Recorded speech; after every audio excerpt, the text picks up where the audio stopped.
You hope you all fine. This is our first lecture. Today we do our first lesson, Hazrat Muhammad Sallallahu Alaihi Wasallam and embodiment of justice. First of all, discuss the title of this lesson, Hazrat Muhammad Sallallahu Alaihi Wasallam and embodiment. Embodiment mean पैकर या मुजस्सिम of justice इंसाफ के.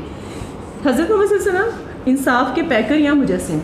इस lesson में बेटे आप सीखेंगे कि रसूल पाक सल्लल्लाहु अलैहि वसल्लम ने किस तरीके से अपनी सारी ज़िंदगी के दौरान दूसरों के फ़ैसले हक़ और इंसाफ पर मुबनी किए और अपने सहाबा इकराम को भी यही नसीहत की कि वो दूसरों के फ़ैसले जो हैं हक़ और इंसाफ पर मुबनी रहते हुए करें. फर्स्ट पेज में बेटे आप देखेंगे कि जब खाना काबा को रिकन्स्ट्रक्ट किया गया तो रसूल पाक सल्लल्लाहु अलैहि वसल्लम ने किस तरीके से हिजर अस्वद को इंसाफ के साथ नस्ब करने का नस्ब किया और कबाइल को झगड़ों से बचा लिया. फिर इसी पेज पे आप देखेंगे कि रसूल पाक सल्लल्लाहु अलैहि वसल्लम के दौर में जब एक फ़ातिमा नामी औरत जो है कि चोरी के जुर्म में लाई गई तो कुछ लोगों ने ख़ानदान कुरैश की इज़्ज़त को बचाने के लिए उसको सज़ा से बचाना चाहा. तो रसूल पाक सल्लल्लाहु अलैहि वसल्लम ने तारीख़ी जुमले बोले कि आपसे पहले जो कौमें हैं वो इसी वजह से तबाह हो गई थी कि वो गरीबों पे कवानीन लागू करती थी और अमीरों को माफ़ कर देती थी.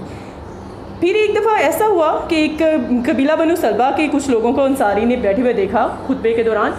तो उसने रसूल पाक सल्लल्लाहु अलैहि वसल्लम से रिक्वेस्ट की कि आप इनमें से किसी एक को जो है कि एक सज़ा दें, फांसी पे लटकाएं, क्योंकि इनके आबाओ अजदाद ने हमारे ख़ानदान के एक फ़र्द को कत्ल किया था. तो रसूल पाक सल्लल्लाहु अलैहि वसल्लम ने फरमाया कि बाप का बदला जो है बेटे से नहीं लिया जा सकता, यानी कि जो मुजरिम होगा उसको ही जुर्म की सज़ा मिलेगी, उसके जो रिलेटिव्स हैं उसके घर वाले जो हैं उनको उससे रिलेटेड जो है कि सज़ा नहीं दी जाएगी. और रसूल पाक सल्लल्लाहु अलैहि वसल्लम जब वफ़ात के करीब थे तो कुछ उन्होंने जो है कि ख़ुद ऐलान किया कि अगर मैंने किसी के साथ बुरा किया है, किसी को नुकसान पहुंचाया है तो वो मुझसे इसी ज़िंदगी में जो है इसी दुनिया में मुझसे बदला ले दे, ताकि मैं अल्लाह ताला के पास बिल्कुल जो है गुनाहों से पाक होकर जाऊं, किसी का मुझ पे कर्ज़ ना हो. तो सिर्फ़ एक सहाबी ने जो है कि कुछ दरहमों का मुतालबा किया था जो कि उसको अदा कर दिए गए.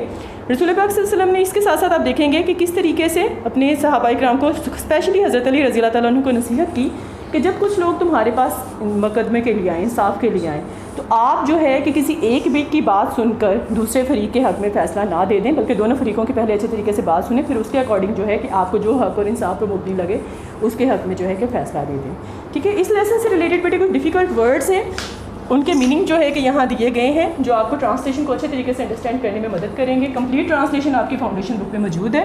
इन वर्ड्स को आपने हाईलाइट कर लेना है और उसके अकॉर्डिंग ट्रांसलेशन को आपको अच्छे तरीके से इफेक्टिव वे में लर्न करने में आपको मदद करेंगे. अटेन हासिल करना, पाइटी तकवा, स्पिरिचुअल रूहानी, गाइडेंस रहनुमाई, अपील दरख्वास्त, कॉन्फ्लिक्ट लड़ाई या झगड़ा, इर्रिस्पेक्टिव बिला लिहाज या बगैर लिहाज, इक्विटी असूल इंसाफ, रियूंट तबाह, और कर्ज लेना, मैग्नीट्यूड अहमियत, बैरियर्स रकावटें, प्रोक्लेम्ड ऐलान करना, ट्रांसेंड्स अबूर करना, डिक्लाइन इनकार करना, कमेंडमेंट हुक्म, सरमन खुतबा. Thank you.